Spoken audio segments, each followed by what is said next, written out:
Hey there, it's your boy Foxy, back for more relationship stories.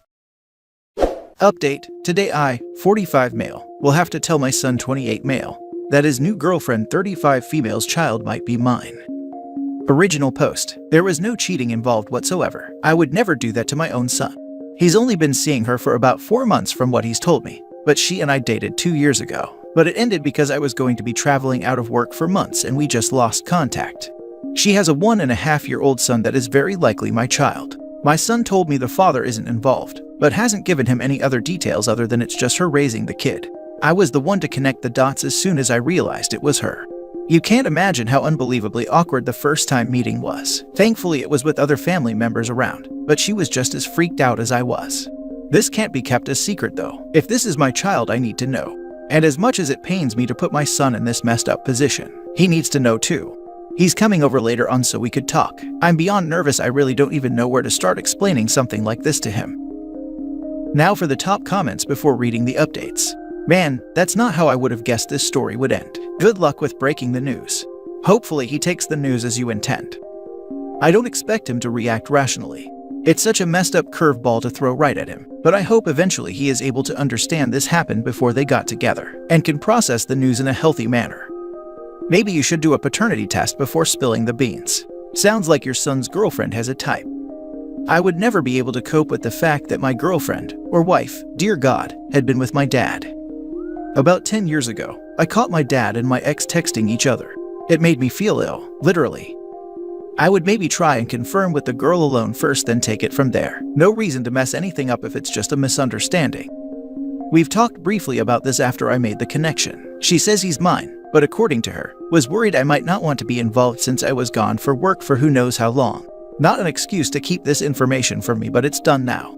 I'd still like to get a paternity test done just to be absolutely sure. The math adds up, but it could also be she was seeing others. Who knows? But that's why I want the test so there's zero doubts.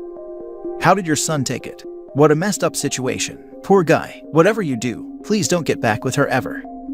I haven't spoken to him yet. He's coming over in a few hours so we can talk. Edit to update on this since many of you have asked. Yes, my son knows everything now.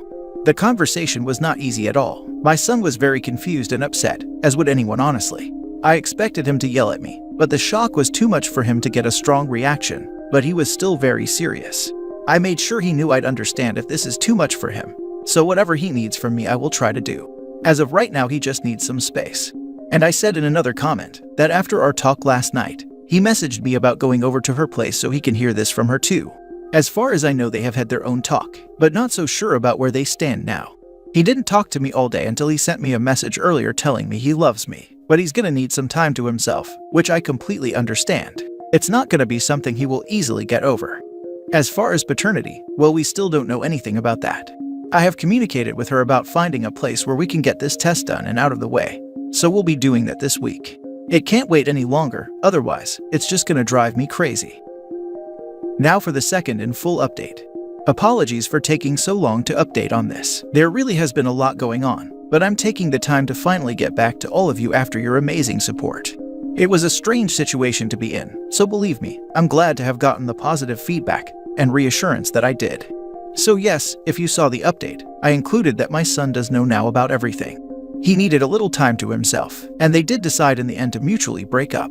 They both knew it wasn't worth complicating things more down the line when they haven't been together that long. My son did admit to me he was a little sad about the relationship, but he's glad I told him before his feelings for her grew to love. We didn't talk much for almost a week because he was having a boys' trip with his close friends, and then he needed a little time to get used to all of this information. The good thing is, we are talking again normally, which I am so grateful for. Seriously, it worried me how much this would affect my relationship with him, and I'm happy he's been so open about his feelings.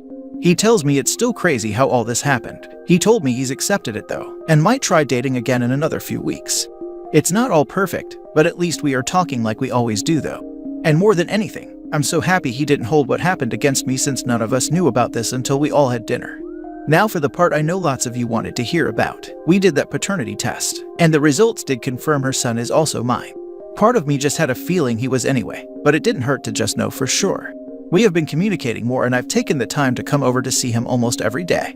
He's not wary of strangers. In fact, he's been pretty friendly, so that has really helped with trying to bond with him. Not my first rodeo as a dad, obviously, but I still feel like I'm learning everything all over again after so long, and especially after missing so much time with him already. I've been able to hold him and play with him with his toys, which is a blast. It's just the fact that I have another son that I'll get to experience many new milestones with. Always makes me smile. My son knows about his half-brother now. He told me he'd like to meet him at some point in the future, when it doesn't feel as weird. He never met him before that, like I explained in a few comments, because they hadn't been dating long enough to introduce him. My son thinks it's kind of nice knowing he has a brother now. Again though, he told me he is going to need more time to adjust before he's comfortable with officially meeting him, and I understand that completely. So yeah, it's been quite a ride so far. You can imagine how busy it's been with a new kiddo to bond with and raise.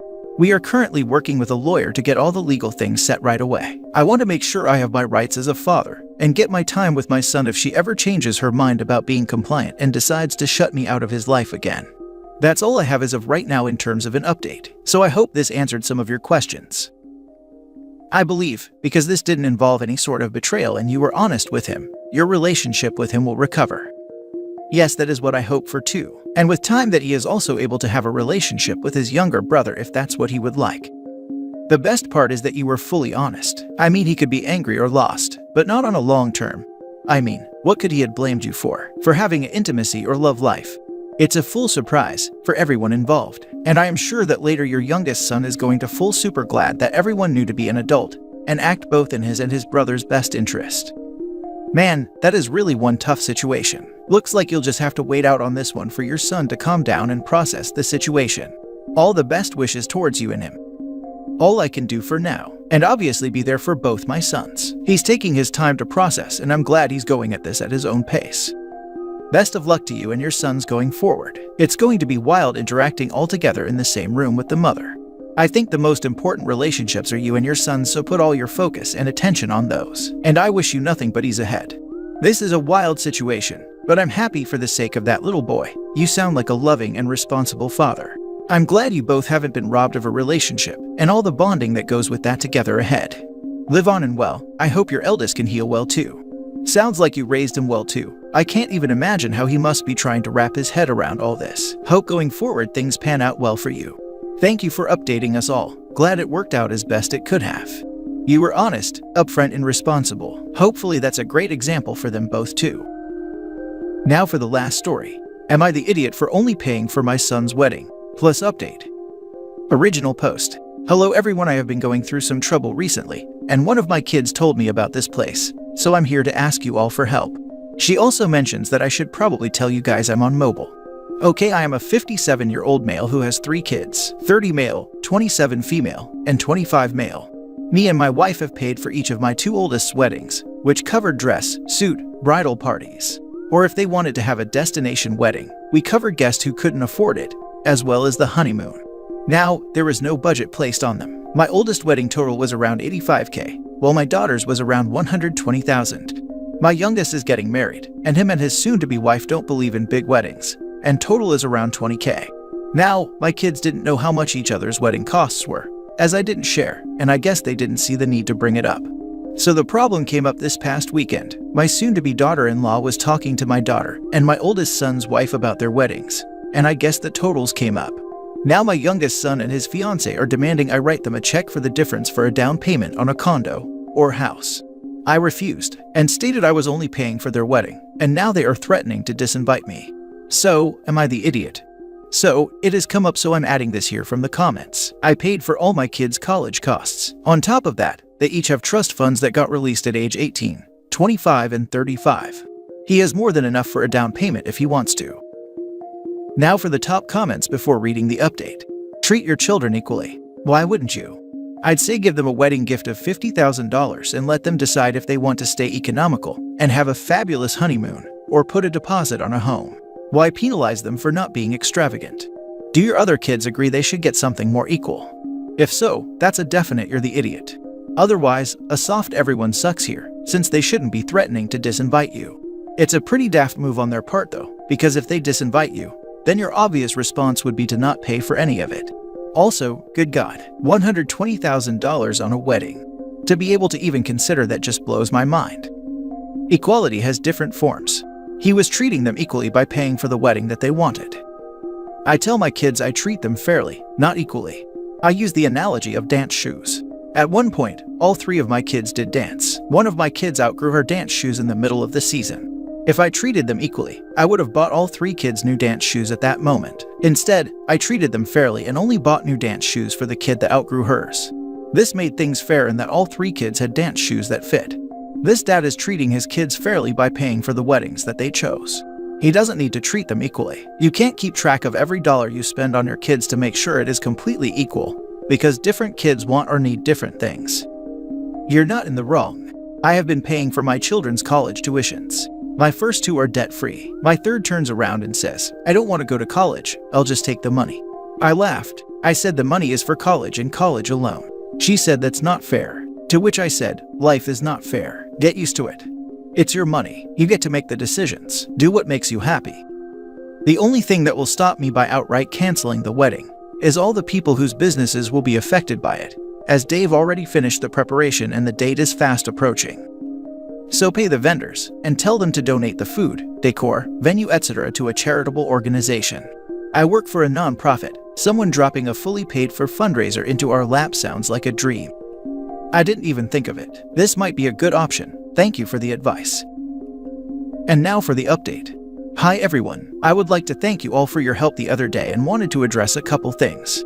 It came up that I offer my 2 oldest the option of a wedding or house down payment that had to be paid back when they got their second trust fund, and not the youngest. I wasn't trying to hide that, I just didn't see it being of any importance. You see, my son and soon-to-be daughter-in-law didn't ask me nicely for the money, but demanded it, and then gave me an ultimatum. So, I'm sorry if that affected your judgment. So on to the update. We had a family meeting Sunday night. Me, my wife, my oldest son, my daughter, and my youngest. After talking for a couple hours, we got to the heart of this.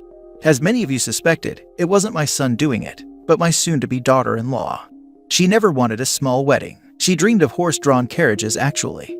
When I think about it, she wants something like out of Cinderella, but didn't want to plan it, so when all was down and over with, they had a total of $20,000, which she thought was a lot, until she started talking to my daughter and daughter-in-law about their weddings, and realized what she could have had. After that, she pulled my son to the side and started nagging him to either postpone the wedding so they can make it bigger, which truth be told I wouldn't have minded, or demand I write them a check for down payment for a house that my son clarified during this meeting he did not want. My son hates the idea of living in the suburbs and not living in the city, not being there for all the hottest spots, trends, bars, restaurants. He's also chosen to live a child-free life, and I'm not upset about it. So it also turns out she was the one threatening to disinvite me from the wedding, and this caused her family and friends to turn on her. My son plans to call off the wedding. He said he thought he was ready to be married, and maybe he's not mature enough yet. He apologized to me and his siblings for how all of this turned out. We're on good terms, so he doesn't have to worry about that. This was Sunday night, and as of last night, she officially moved back in with her parents who have called me to apologize. I think I'm going to go with one of the commenters' advice and donate everything we have planned for the wedding to someone else, and give all the vendors extra money for the inconvenience. When my son is ready to get married again, I will pay for whatever wedding, big or small, that he wants. So that's the update. Thank you all again. Yikes. Money is always trouble, particularly with family. At least the youngest is taking this as the red flag it is. I hope things end peacefully. I don't understand how anyone could think that giving different kids varying amounts of money was ever going to end well. If the first kid had wanted a $200,000 wedding and the second wanted a $20,000 wedding, and said to the dad, "So, can you give me the $180,000 in cash?" Or, it appears that the dad would have been like, no, we give wedding money. If you want more money from me, plan a big wedding. I got the feeling it was a learning process, and kid number 3 gets the most up-to-date version. But honestly, if the kids want a $20,000 wedding, holy crap, that's a lot of money, then they should be allowed to. It's the demanding more that makes it not good. I get the impression that if the kid had asked, there would have been something to come out of it. But per the update, the problem solved herself. Note the mention of trust funds too. It's not as though the wedding is the end of the money. If you're in line for a few million, are you really going to get upset that kid number 2 got a few thousand more for their wedding? The problem didn't solve itself. The family found a convenient scapegoat in the fiancé, but the underlying problem hasn't been resolved.